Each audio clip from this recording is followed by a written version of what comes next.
Janob, Nima qilyapsan? janob, bu odam mijozlarni bezovta qilib, muammo chiqaryapti. Shuning uchun haydamoqchi edim. To'g'ri, direktor Lon. Men bankingizni VIP mijoziman. Uni haydang deb men aytdim. Ishdan bo'shading. Salom janob Lin. Men shu bankni direktoriman. Sizga shaxsan o'zim xizmat ko'rsataman. Janob Long, adashmayapsizmi? Oddiy haydovchi-ku. Bunaqalar siz xizmat ko'rsatishingizga arzimaydi. Menimcha siz adashyapsiz. Bu janob oliy darajadagi qora kartaga ega. Bunday mijozga xizmat ko'rsatish men uchun sharaf. Qora karta?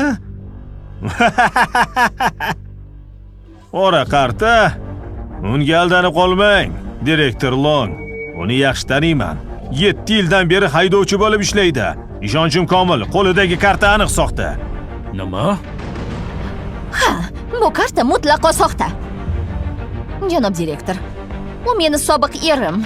Bugun bu yerga kelishimni bilib, soxta karta tayyorlab, e'tiborimni tortmoqchi bo'lgan. Janob, uzrli savol. Bu kartani qayerdan olgansiz? Bu kartani onam berdi. Onang? Onang o'lganiga ancha bo'lgan-u. Nima? Tushingda berdimi? Balansini tekshirib ko'rishimga ruxsat berasizmi? Albatta, aslida men ham shu uchun kelgandim.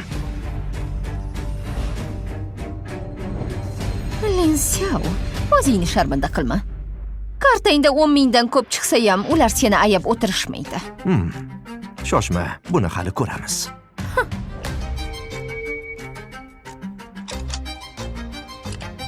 Karta tekshirilmoqda. Hisobingizda.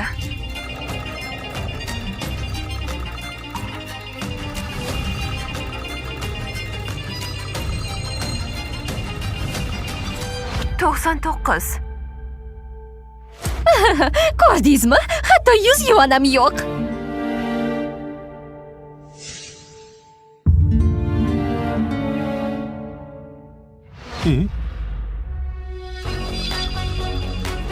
$99. 900. 99. 9. 99. 9. 9.